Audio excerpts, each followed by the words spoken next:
स्वागत है आप सभी लोगों का मेरे चैनल साइंस टू टेक्नोलॉजी में। मैं अनुपम विपुल आप सभी लोगों का स्वागत करता हूं आज के शो कंप्यूटर वेडनेसडे में।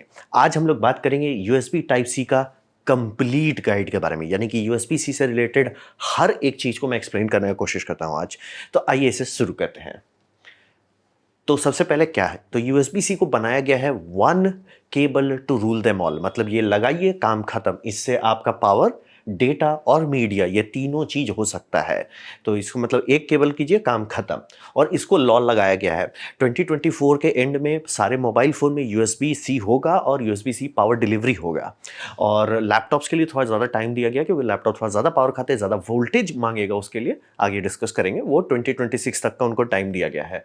तो और रहा बात, ये लॉ कौन पास कर रहा है? ईयू पास कर रहा है। ईयू इतना बड़ा मार्केट है कि उसके लिए स्पेसिफिक आइटम बनाना बहुत में एक्सपेंसिव पड़ेगा। तो जो वहाँ लागू होता है वो सब जगह लागू होता है। मतलब ईयू फोर्स किया एप्पल को यूएसबी सी बनाने के लिए, यूएसबी सी एप्पल का हर में आ गया। तो सेम लॉजिक है, तो ये हो जाएगा। और रहा बात की उनका लॉ है कि 220 वाट्स के आसपास का जो भी डिवाइस है उसमें यूएसबी से ही जाना है। ऐसा नहीं है कि सिर्फ लैपटॉप्स में। जो भी चीज़ है अगर 200 वाट के आसपास का है, ज़बरदस्ती का उसके लिए कचरा अडाप्टर मत बनाइए, ठीक है। और इसका ये समझिए ओवर टाइम ये है कि वन केबल इकोसिस्टम बन जाएगा, चाहे वो आपका फ़ोन हो, लैपटॉप हो, पीसी हो, टैबलेट हो, कुछ भी हो, घूम फिर के वो वहीं चल जाएगा। लेकिन ये समझना बहुत ज़रूरी है, ये बहुत कॉम्प्लेक्स है। ये मैंने उसका पोर्ट रखा है मतलब मेल, और नीचे मैंने जस्ट एज एग्जाम्पल दिया फीमेल वाले का। तो ये समझिए ये है, ये सिमेट्रिक है। तो ये समझना बहुत ज़रूरी है, ये क्वाड सिमेट्रिक है, यानी कि इसका लेफ्ट टू राइट सेम है और टॉप टू बॉटम सेम है। तो इसका मतलब क्या होता है, आप इसका देखिए टी एक्स पॉजिटिव और टी एक्स नेगेटिव है। आप इस प्लग को लगाए, इसको घुमा दिए, क्या होगा, वो फिर से वहीं पहुंच जाएगा, T x plus T x minus. तो इसको अगर आप नीचे वाले से कंपेयर करते हैं, प्लस माइनस कहाँ जा रहा है, एग्जैक्टली वहीं जा रहा है जहाँ उसको जाना था। इसीलिए आप इसे पलट सकते हैं, कोई दिक्कत नहीं होगा। मतलब प्लस माइनस पोलैरिटी जो है वो बदलता नहीं। ये सिमेट्री बनाने का फायदा यही हुआ कि पोर्ट आप ऐसे लगाइए या ऐसे लगाइए, प्लस माइनस जो है बोर्ड में वहीं जाता है जहां जाना है, कोई फर्क नहीं पड़ता। आप इसको कितना बार भी घुमा सकते हैं। तो हाई स्पीड डेटा पिंस का इसमें ऑप्शंस है। और डी प्लस डी माइनस जो है वो भी ऐसा ही, अगर आप मतलब बोर्ड के नज़रिए से देखते हैं, B7 में डी नेगेटिव आना चाहिए, आप जैक उल्टा कर देते हैं तो भी डी नेगेटिव ही आता है। तो यही इसका मेन फायदा है, ये सिमेट्रिक 4 एक्सिस में है, मतलब फुल सिमेट्रिक है। तो ये कर सकता है आप कैसी, इसीलिए ये पॉसिबल है और इसीलिए इतना टाइम लगा इसको बनाने में। मतलब ये हम लोग पहले क्यों नहीं बना लिए थे? 24 पिन और ये ज्योमेट्री निकालने में बहुत टाइम लगा। ये लाइटनिंग से बहुत ऊपर का है। तो ये समझना बहुत ज़रूरी है कि USB C genuinely engineering marvel है। इतना सारा पिन करना और सबको ऐसा बनाना कि सर आप लेफ्ट मतलब एक डायरेक्शन से लगाओ, दूसरे से लगाओ, कोई फर्क नहीं पड़ता है। तो ये हुआ यूएसबी सी। अब बात करते हैं डेटा के बारे में। तो मैंने केबल कवर कर लिया था पिछले वीकेंड के वीडियो में। तो यहाँ पे आप समझिए आपके पास तीन पॉसिबल लेयर्स है डेटा का। पहला लेयर होता है यूएसबी 2.0, सबसे बेसिक। वो आपका 480 Mbps स्मॉल भी है, यानी कि 40 मेगाबाइट पर सेकंड तक का आपको स्पीड मिलेगा। इसके लिए डी प्लस और डी माइनस का वायर इस्तेमाल होता है। ये आपको सबसे सिंपल, अगर आप कहीं भी चार्जिंग केबल खरीदते हैं उसमें अगर केबल है, डेटा केबल है, तो जनरली वही होगा।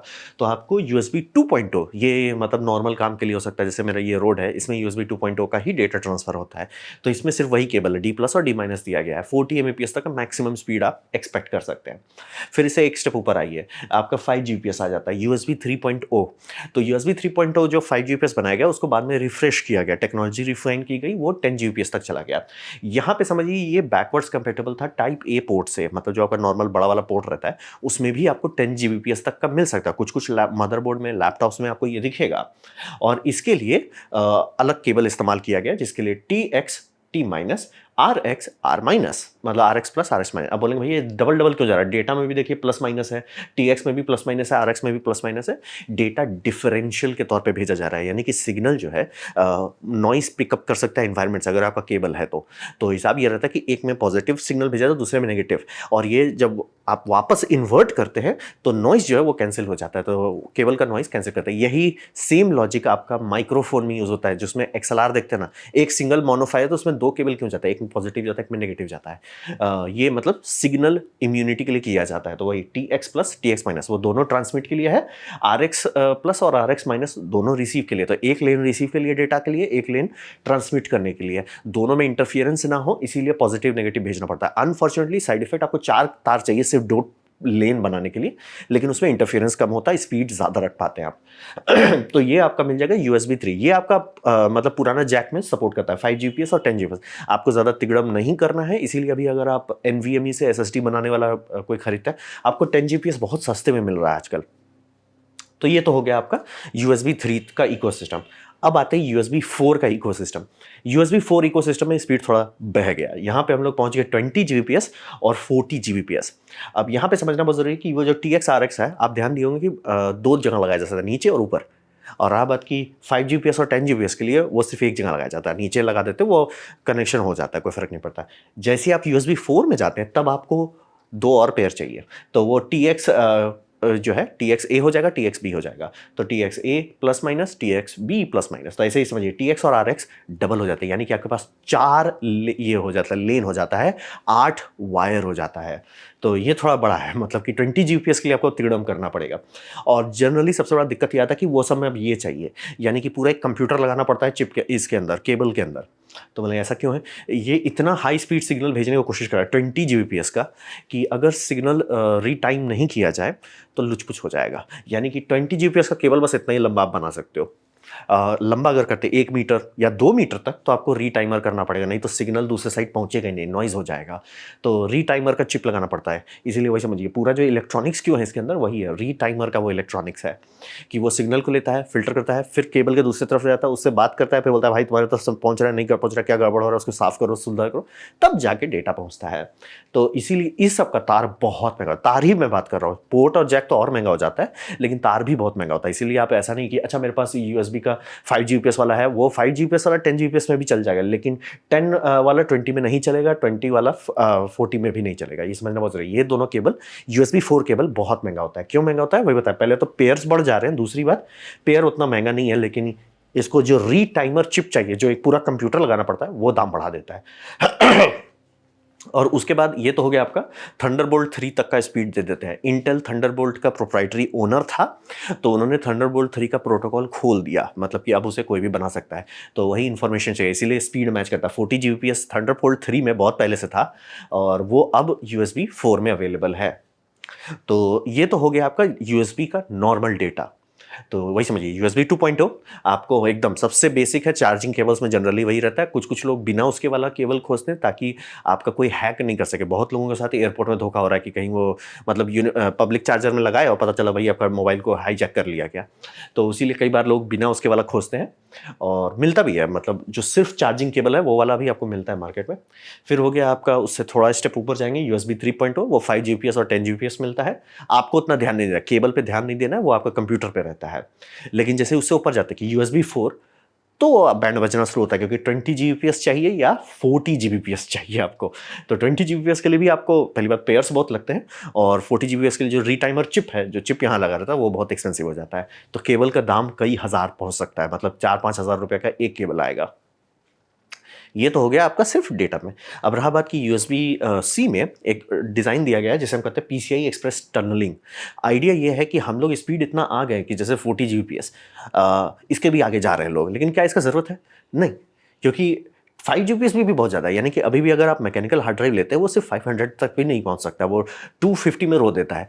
और रहा बात बोले SSD है, कितना SSD है आपके पास कि 10 Gbps का मतलब होता है 1 गीगाबाइट पर सेकेंड। 1 गीगाबाइट पर सेकेंड क्या आप कर रहे हो भाई? लाइव वीडियो एडिटिंग कर रहे हो, वो भी 1 गीगाबाइट पर सेकेंड पे आराम से हो जाएगा। 2 गीगाबाइट पे तो वो SSD का जो कंप्यूटर में अंदर लगा हुआ वो स्पीड होता है जनरली। तो 4 तक तो बहुत ज़्यादा हो जा रहा है स्पीड। तो रहा बात कि उसका है स्पीड, ठीक है, बहुत बढ़िया, लेकिन यूज़ नहीं हो रहा है। तो और अभी भी आप देखिए कि मेजॉरिटी जो एक्सेसरीज आप जोड़े हैं उसमें मेजॉरिटी USB 2 पे ही चल रहा है। इसीलिए बोले अभी भी USB 2 केबल्स क्यों बढ़ते हैं, उसी से काम हो जा रहा है। अब बाय द वे मैं सैमसंग को इसीलिए हेट करता हूँ, सिर्फ उनका S सीरीज में USB C में वो USB 3 स्पीड देते हैं, बाकी सब में वो सिर्फ USB 2.0 ही देते हैं। चाहे कितना भी ले लीजिए, M सीरीज लीजिए, A सीरीज लीजिए, सब में वही है। तो और एप्पल का तो जब तक एकदम 15 प्रो नहीं लेते, प्रो मैक्स आए तो उसमें है 3, बाकी वाले में USB 2.0 ही है। तो ये समझना बहुत ज़रूरी है कि ये सबको समझ में आएगा कि स्पीड आप देते रहे लेकिन उसका यूज़ नहीं हो रहा, मतलब आप एक्सीड कर गए कि जो लोग यूज़ कर सकते हैं। तो पीसीआई एक्सप्रेस का फ़ायदा ये है ना कि पीसीआई का डेटा पैकेट्स उसके थ्रू, उसी पाइप के थ्रू, यानी कि उसी केबल के थ्रू भेजा जा सकता है। तो उससे फ़ायदा ये होगा कि मतलब साइड इफेक्ट है कि आपका जो टोटल बैंडविड्थ है, जैसे मान लीजिए 20 जीबीपीएस का हैंडशेक है, तो 20 जीबीपीएस में पीसीआई जितना खा रहा है, जैसे आप ग्राफिक्स कार्ड बाहर लगा दिया, जैसे कि लैपटॉप आप लेते हो, अलग एक ग्राफिक्स कार्ड इंक्लोजर लगा देते हो कि भैया लैपटॉप के अंदर ढंग का ग्राफिक्स कार्ड नहीं डाला जाता, फिजिक्स अलाउ नहीं करता, उतनी गर्मी उतना एनर्जी नहीं रहेगा, ठीक है, बाहर रख दो। तो आप आराम से अपना पोर्टेबल लैपटॉप के साथ पोर्टेबली काम करो, घर में आए उसको आराम से आप ग्राफिक्स कार्ड में लगे, अब आपका गेमिंग पीसी बन गया। तो वो करने के लिए पीसीआई आपको चाहिए। तो पीसीआई अगर सेम यूएसबी सी से जाने लगे तो एक्स्ट्रा केबल, एक्स्ट्रा हुल्लला नहीं करना पड़ेगा। लेकिन साइड इफेक्ट होगा कि आपका जो बैंडविड्थ है, जैसे मान लीजिए 20 का आपने किया तो उसमें 20 से घट जाएगा। तो राबत जनरली बोल रहे हैं कि बहुत ज़्यादा 20, आप आराम से जीपीयू चला सकते हैं और आपका मतलब कीबोर्ड माउस मान लीजिए उसी से कनेक्टेड है, कोई दिक्कत नहीं होने वाला है। और 40 है तो जेनुइनली कोई दिक्कत नहीं होने वाला।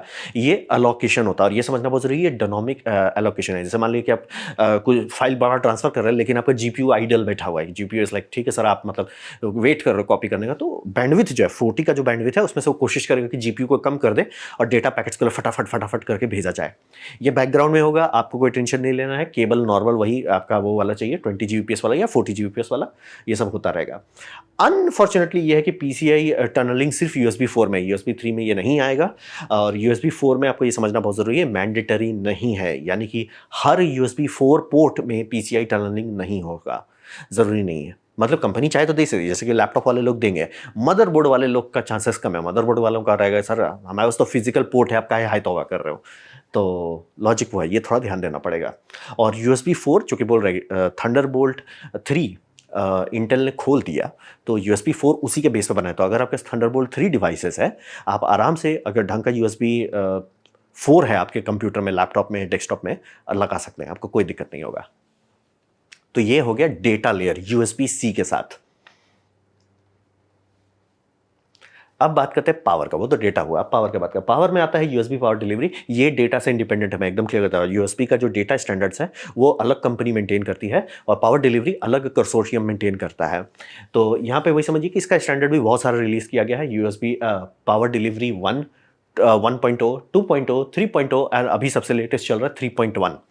तो ये सब क्या था, तो मतलब सबसे पहले जो स्टार्ट किया गया था वो था 1.0, तो 2.0 सबसे कॉमन है अभी। 2.0 है 5 वोल्ट्स उसमें मिलेगा, 9 वोल्ट्स मिलेगा, 15 वोल्ट्स मिलेगा, 20 वोल्ट्स मिलेगा, स्टैंडर्ड वोल्टेज है। अब अनफॉर्चुनेटली पता नहीं किसी ने क्या फूका था कि इसमें दो सबसे यूजफुल वोल्टेज मिसिंग है, जो कि 1 में था। 1 में 12 वोल्ट इन्होंने दिया था और किसी कारण से जैसे ही 2.5 में हटा दिया, इसीलिए आप सारा अडाप्टर जो खरीदेंगे उसमें 12 वोल्ट नहीं है। बहुत सारे में 15 वोल्ट मिलेगा, पीडी अगर आप खरीदते हो अडाप्टर, 12 वोल्ट नहीं मिलेगा। क्यों? क्योंकि उन्होंने 2.0 में हटा दिया। ये महा बेवकूफ़ी वाला आइडिया क्यों क्या आया मेरे को नहीं पता, क्योंकि ये महा स्टूपिड है। क्योंकि 12 वोल्ट सबसे ज़्यादा कॉमन वोल्टेज है। आपके घर में अडाप्टर्स जितने रखे होंगे मेजॉरिटी 12 वोल्ट का है। वो जबरदस्ती का 12 वोल्ट को यूएसबी पावर डिलीवरी से हटा दिए, मतलब डाल के हटा दिए, ये क्या बात हुआ। और दूसरा एक वोल्टेज है 24 वोल्ट, वो भी काफ़ी यूज़ होता है, खासतौर पे आपका इसमें पावर ओवर ईथरनेट वाले इक्विपमेंट्स में बहुत यूज़ होता है। तो वो दोनों वोल्टेज हटा के 5 रखे, ठीक है, 5 कॉमन है, पहले भी था। 9 ठीक है, कुछ डिवाइसेस यूज़ होता है। 15 कौन यूज़ करता है? और 20 मतलब ये सब एक्चुअली मोबाइल के लिए, मोबाइल स्टेप डाउन करके अपना बैटरी को ज़्यादा स्पीड से चार्ज करेगा। तो ये इसीलिए थोड़ा सा ऊट पटांगे, आप लोग सुनते हो ना कि अलग अलग वोल्टेज क्यों मिलता है, कारण वही है कि स्टैंडर्ड में अलग अलग था। तो 5, 9, 15 और 20 कॉमन है, ये आपको मिलना ही चाहिए। अगर आपका पावर डिलीवरी का अडाप्टर ढंग का है तो ये सब मिलेगा। हाँ, पावर बैंक है तो पावर बैंक चूंकि उसमें बैटरी वोल्टेज लिमिटेड रहता है, तो ये ऐसा हो सकता है कि वो सिर्फ 15 तक का हैंडशेक करने दे, वो 20 का हैंडशेक रिजेक्ट कर देगा कि सर हमारा बैटरी बैंक उतना नहीं दे रहा है, ये हो सकता है। और ये समझना रहे, ये तो मैंने वोल्टेज बताया। एम्प्स, एम्प्स में आप ये समझिए कि अगर आप नॉर्मल केबल लगाते हैं तो 3 एम्प्स का आप करंट ड्रॉ कर सकते हैं बिना दिक्कत के।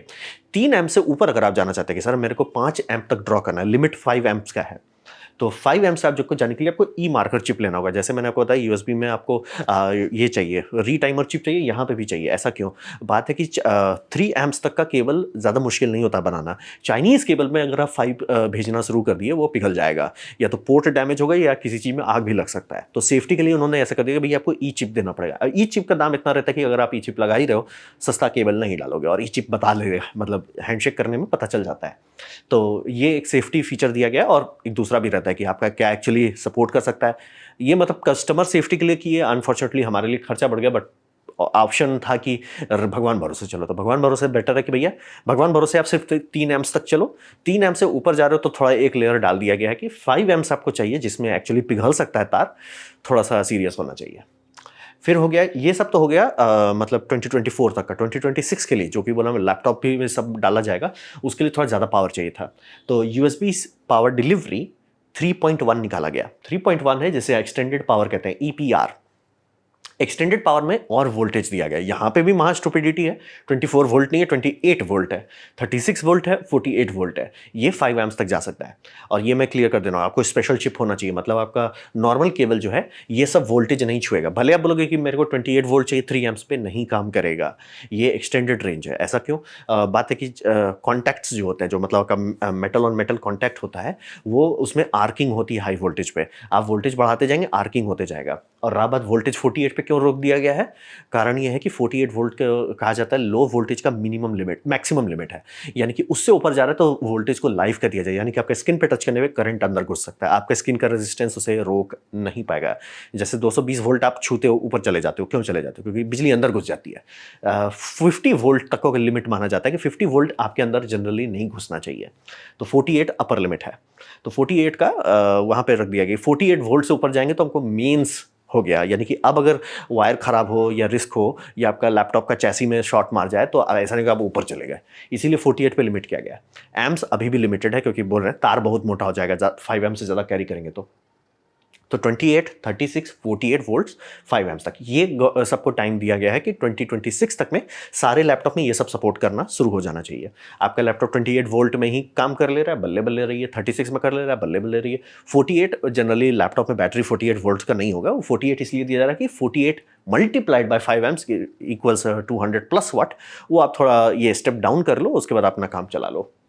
स्पेशल ई चिप चाहिए आपको क्वाड में, ये मैं क्लियर कर देना चाहूँ, आपका लैपटॉप बम बम हो सकता है, चार्जर बम बम हो सकता है, बीच का जो तार है आपने बदल दिया, बिना ई मार्कर का तार आ गया जो कि ईपीआर रेंज का है, नहीं काम करेगा, ये समझना पड़ेगा। वही बोलो कि ये थोड़ा सा फचांग है बट ज़रूरी है, क्योंकि 28 वोल्ट में आर्किंग होगा। धीरे धीरे जैसे जैसे खासतौर पे 2026 में जैसे जैसे लैपटॉप का ये होने लगेगा कि वो केबल आने लगे, वो कॉमन हो जाएगा। मतलब अभी थोड़ा सा तकलीफ होगा, लेकिन आने वाले टाइम में हम लोग को इतना लोड नहीं लेना पड़ेगा। स्पेशली चिप चाहिए, वो भी सस्ता हो ही जाएगा। और 12 वोल्ट 1 में था, हटा दिया गया, मेरे को जेन्युइनली नहीं समझ में आता। और ये समझना बहुत जरूरी है कि 24 वोल्ट भी नहीं है किसी कारण से, 28 है, 24 कर देते भाई, बहुत यूजफुल रहता। बट ठीक है, और वही लॉजिक वही रहता है कि आप कितना वोल्ट तक जाते हो और कितना एम्प्स तक जाते हैं। 5 एम्प्स का अपर लिमिट दिया गया है ताकि केबल ईजी टू हैंडल रहे। आपका मोबाइल फ़ोन भी काफ़ी हाई वोल्टेज डिमांड कर सकता है, मतलब आप आराम से चेक करो, फास्ट चार्जिंग जितना आप देखते हो जनरली बहुत हाई वोल्टेज चला जाता है। कुछ कुछ केस में 9 वोल्ट रहेगा, 12 वोल्ट रहेगा, 15 वोल्ट रहेगा, वो करता है। और मोबाइल ये कर देता है, उसको स्टेप डाउन कर देता है, बक कन्वर्ट कर देता है। और कारण वही बोल रहे हैं, घूम फिर के वही आता है कि एम्प्स नहीं कह सकते, इसीलिए वो वन प्लस और वुक ये सब लोग थोड़ा ज़्यादा हुल्ला लल्ला किए थे कि वो एम्प्स का रेटिंग बढ़ा देते थे, इसलिए बोलते उनका खास चार्जर जो 6 एम्प्स तक भेज सकता है, तो केबल बहुत मोटा हो गया था, तो उनको अलग तिगड़म करना पड़ा था।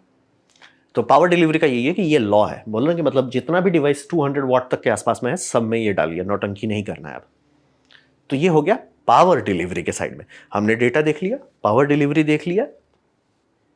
अब देखते हैं अल्ट मोड, इसके सिवा भी एक मोड था अल्ट मोड। तो अल्ट मोड में हिसाब ये है कि एक केबल के अंदर, यानी कि यूएसबी सी कॉर्ड के अंदर बहुत सारा वायर्स होता है, ठीक है, बहुत सारा पेयर वायर होता है। जैसे मैंने कहा था ना, डी प्लस डी माइनस, एक पेयर तो आपका वहीं हो गया, पॉजिटिव नेगेटिव के लिए अलग से हो गया, वोल्टेज रेल जैसे वी बस वोल्टेज पॉजिटिव और ग्राउंड, ये दो हो गया अलग से।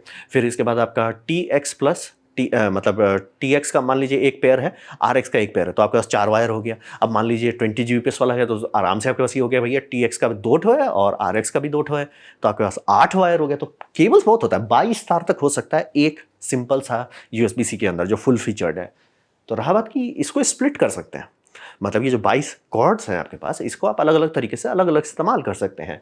तो लॉजिक यही आया कि अगर आप सही से लॉजिक खेलते हैं तो आप डेटा कर सकते हैं, चार्जिंग कर सकते हैं और डिस्प्ले भी कर सकते हैं, यानी कि HDMI और डिस्प्ले पोर्ट भी उसी तार से आप डाल सकते हैं। लेकिन ये मैं क्लियर कर देता हूं, ये अल्टरनेटिव मोड है, ये यूएसबी का फंक्शन नहीं है, ये यूएसबी सी का एक क्लेवर यूज है, इसीलिए अल्ट मोड कहते हैं, अल्टरनेटिव मोड कहा जाता है। तो इसके लिए आपको मक्स चिप चाहिए, ये चिप लैपटॉप में लगाया जाता है या आपका इसमें भी होता है, क्या बोलते हैं, सैमसंग का एस सीरीज फ़ोन्स में होता है, जो वो मतलब आपका यूएसबी-सी से टीवी कैसे चला लेता है, कारण वही है कि उसमें मतलब एचडीएमआई है उसका, वो एचडीएमआई यूएसबी-सी के थ्रू भेज रहा है, तो उसको भेजने के लिए उसके पास एक ये चाहिए मक्स चिप। मक्स चिप रहता है कि जो बात करता है, अच्छा इसको एचडीएमआई चाहिए, हम ये पेयर्स को बदल दे रहे हैं, हम मतलब डिस्प्ले पोर्ट का उसको जो सिग्नल चाहिए वो हम भेज देंगे डेटा केबल्स पे। तो यही समझिए, ये इसमें चाहिए ये, लेकिन ऑप्शनल यूएसबी सी का फीचर है, यानी कि हर मोबाइल में नहीं होगा, मेजॉरिटी में नहीं होता, सिर्फ कुछ ही फ़ोन में होता है, और ये सारे लैपटॉप्स में भी नहीं होता, लेकिन हाई एंड वाले जितने हैं सब में मिल जाएगा आपको। कि आप अगर आप देख रहे हो कि हम यूएसबी सी से एचडीएमआई डायरेक्ट निकाल पा रहे हैं बिना कन्वर्शन के, तो चांसेस है कि उसमें अल्ट मोड का इस्तेमाल हो रहा है। ये काफ़ी अच्छा फीचर है, और इसमें कंप्रेशन वम्प्रेशन बहुत कम हो जाता है, क्योंकि बोल रहे हैं वो जीपीयू से डायरेक्ट निकाल रहा है, वो ऐसा नहीं कि हम डेटा पैकेट ले रहे हैं, उसे कन्वर्ट कर रहे हैं, कंप्रेस कर रहे हैं, यूएसबी में ठूस रहे हैं, फिर दूसरे साइड जा रहे हैं, फिर यूएसबी से निकाल रहे हैं, जो कि आपका इसके साथ क्रोमकास्ट के साथ होता है। वो क्रोमकास्ट आपका डेटा को दूसरे पैकेट में कन्वर्ट करता है, आप पैकेट्स नहीं कन्वर्ट करना चाहोगे, उससे लेटेंसी भी आती है, कंप्रेशन भी आता है। अगर यहाँ पे आप डायरेक्ट अल्ट मोड पे चलते हैं और सही केबल है, बोल रहे हैं बहुत 4 पेयर तक आप जा सकते हो, 4 लेन तक, उसमें आपको फुल, आपको ऐसा लगेगा भैया आप उतनी मतलब आराम से आप लैपटॉप लगाइए, वायरलेस कंट्रोलर लीजिए और आराम से गेम खेलिए, कोई लेटेंसी नहीं, कोई टेंशन नहीं, कोई कंप्रेशन नहीं, बम बम एंजॉय कीजिए। ये आप कर सकते हैं अल्ट मोड के। यूएसबी सी में है, लैपटॉप्स में भी आता है, टैबलेट्स में भी आता है, और हाई एंड स्मार्टफोन में भी आता है। हो सकता है आपके पास स्मार्टफोन हो जिसमें यूएसबी सी डिस्प्ले आउटपुट हो, सस्ते वाले में नहीं रहता, मैं क्लियर कर दे रहा हूँ ध्यान। और इसका मतलब बोल रहे हैं अल्ट मोड है, ऑप्शनल है, तो कुछ कंपनी डालती है, कुछ नहीं डालती है, तो उतना लोगों को पता भी नहीं है। ये मैं क्लियर करता हूँ, पोर्ट सपोर्ट करना चाहिए, मतलब आपका जो बोल रहे हैं ये तीनों, और इसीलिए आपको बहुत सारे अडाप्टर्स दिखेंगे, खासतौर पे यूएसबी सी हब, जो है कि भैया एक यूएसबी सी से आपका एचडीएमआई निकाल दे रहा है, उसमें ईथरनेट ठूस दे रहा है, उसमें आपको कीबोर्ड माउस के लिए भी पोर्ट दिया है, वो कैसे हो रहा है? वही है कि वो आपका यूएसबी डी प्लस और डी माइनस को छू ही नहीं रहा है, यूएसबी 2 पोर्ट जो का त्यों है, और बाकी सारे के साथ वो हुलुलुलु कर रहा है, और प्लस पावर डिलीवरी का जो केबल है यानी CC1 और CC2 उसको भी नहीं छुआ जा रहा है। मतलब आराम से आप डेटा भेजो, आराम से आप पावर भेजो, आराम से डिस्प्ले सिग्नल भी भेजो, कोई टेंशन नहीं है, लोड ही नहीं लेना है। ये इसीलिए आपको इस तरह का सिंपल अडाप्टर मिल जाएगा। और इसका बोल रहे हैं आपको बहुत सारा वो हब्स जो मिलेंगे, हब्स का वही रहता है कि वो बात करेगा, अरे अल्ट मोड है आपके पास, एक काम करो भेजो, तो आप बोलेंगे हम ईथरनेट कैसे जोड़ पाते हैं उससे, वो बोले डेटा के लिए अलग से लाइन है, उसका डी प्लस डी माइनस है, तो कोई टेंशन नहीं। मतलब आराम से यूएसबी सी का वो 22 का 22 तार का आपने पैसा दिया, पूरा 22 तार का फायदा उठाइए, ये कर सकते हैं। एचडीएमआई डिस्प्ले पोर्ट, और जो बोल रहे हैं यूएसबी थंडरबोल्ट कैसे कर पा रहा है, थंडरबोल्ट के लिए डिफरेंट प्रोटोकॉल चाहिए, वही अल्टरनेट मोड उसे दूसरे चिप से कनेक्ट कर देगा, मतलब डिफरेंट प्रोटोकॉल्स है, तो वो लॉजिकली काम करने लगेगा। मतलब कंप्यूटर को नहीं पता चलेगा दूसरे साइड में कि भैया हम यूएसबी से घुस के निकल रहे हैं, उसको फर्क नहीं पड़ेगा। ये हो गया अल्ट मोड। इसके लिए लेकिन थोड़ा इंप्लीमेंटेशन तिगड़म वाला होता है। अब बात करते हैं DIY के बारे में। तो यहाँ पे समझिए, चूंकि पावर डिवाइसेस का डिमांड बहुत बढ़ रहा है और हम लोग सब कोई चाहते हैं कि कचरा हटाया जाए घर में, आपके पास बहुत सारा अडाप्टर हो सकता है, वो सब हम लोग हटाना चाहते हैं, तो उसी के लिए लोग इस तरह का बोर्ड्स बहुत सस्ते में आपको आजकल मिल जाएगा, 400 रुपये का, 500 रुपये का, सही जगह पे आप कलकत्ता या किसी भी बड़े शहर में जाते हो तो 70-80 रुपये तक का भी मिल सकता है। और ये सब PD बोर्ड का ये रहता है कि ये आप आपके पास एक खरीद लीजिए अडाप्टर, या घर में ऑलरेडी होगा, जितने बोल रहे हैं नया मोबाइल फ़ोन ले रहे हैं सब में अडाप्टर वही आएगा, PD वाला ही आएगा। तो और बाय द वे ये दूसरा कारण है कि चार्जर हटा दिया गया है मोबाइल फ़ोन के बॉक्स से। लॉजिक यही था, EU का है कि हम ई वेस्ट कम करना चाह रहे हैं। सबसे पहले ई वेस्ट इसी से बनता था, मोबाइल चार्जर से। हर साल लोग नया मोबाइल खरीदते थे, नया चार्जर लगता था, सोनी का अलग होता था, सैमसंग का अलग होता था, नाइकॉन का अलग होता था, सबका अलग अलग कचरा होता था। सबको हटा के USB-C में किया, सिर्फ एक कंपनी लूज मोशन किया, वो एप्पल था, उस पर भी अब मिसाइल मार दिया कि सब USB-C करो। और दूसरी बात, इसमें होने के बाद भी, सब USB-C सपोर्ट करने के बाद भी अपना चार्जिंग का एक्स्ट्रा हुला लाला कर रहे थे, उस पर भी मिसाइल मारा गया कि सब अपना चार्जिंग करना है करो, कोई टेंशन नहीं, लेकिन पावर डिलीवरी सपोर्ट करो। यानी कि मतलब मेरे पास मान लीजिए सैमसंग का कोई चार्जर है, उसमें पावर डिलीवरी टेक्निकली होना चाहिए, या सैमसंग का फ़ोन, खासतौर पे फ़ोन पे, कि वो सैमसंग का मान लीजिए प्रोप्राइटरी कुछ चार्जर है, क्विक चार्ज हुला लाला, ठीक है, वो क्विक चार्ज हुला लाला कर रहा है, लेकिन मैं उसको मान लीजिए 25 वाट्स का इससे लगा देता हूँ पावर डिलीवरी से, उसको पावर डिलीवरी खाना पड़ेगा। ये नहीं कि ओ दिस इज़ नॉट कंपैटिबल, जो होता था ना कि स्लो चार्जिंग वाला मैसेज आ जाता था, वो सब नहीं, शांति से सपोर्ट करो। और चाहे तो आप लैपटॉप का वो लगा सकते हैं, चार्जर मोबाइल फ़ोन में लगा सकते हैं, वो हैंडशेक करेगा, हाई वोल्टेज पे जाएगा, करंट ड्रॉ करने लगेगा, हुला लाला नहीं करना है। तो ये इसके कारण से इस तरह के बोर्ड्स आने लगे हैं जिसमें आप 9 volt, 12 volt, 15 volt, 20 volt select कर सकते हैं। इस तरह का बोर्ड लोग जनरली प्रेफर करते हैं क्योंकि इसमें गलती होने का चांस नहीं है। आप खरीदते टाइम ही डिसाइड कर लो, जैसे मान लिया कोई पुराना कोई चीज़ चला रहा है जिसमें 9 वोल्ट का अडाप्टर है, ये लगाइए शांति से 9 वोल्ट का, इसमें प्लस माइनस वायर सोल्डर कर दीजिए, कनेक्टर लगा दीजिए। अब आपको एक एक्स्ट्रा पावर वॉल, जो कि खासतौर पर दीवार वाला पावर वॉल बहुत चीप क्वालिटी का होता है, लंबा चलता भी नहीं है, एक ढंग का USB-C लगा सकते हैं, प्लस पावर बैंक से भी चला सकते हैं अगर आपको पोर्टेबल करना है तो। फिर उसके बाद आपको दूसरा हो गया कि 12 वोल्ट, जो मुझे पर्सनल दिल से गाली देने का मन करता है, किस गधे ने डिसाइड किया कि इसे हटा देते हैं, बट 12 वोल्ट है। और अगर आप अच्छा कंपनी का ये लेते हैं, पावर डिलीवरी अडाप्टर्स लेते हैं या पावर बैंक लेते हैं, उसमें जनरली रहता है 12 वोल्ट है, 15 वोल्ट है जो ऑलमोस्ट सब में मिलना चाहिए, और 20 वोल्ट है जो हाई पावर के लिए रहता है। तो ये आप खरीद सकते हो, ये आराम से आपको आउटपुट दे देगा, DC आउटपुट। ये मतलब USB-C से लगेगा, हैंडशेक करेगा, हैंडशेक करने के बाद पावर बढ़ा देगा।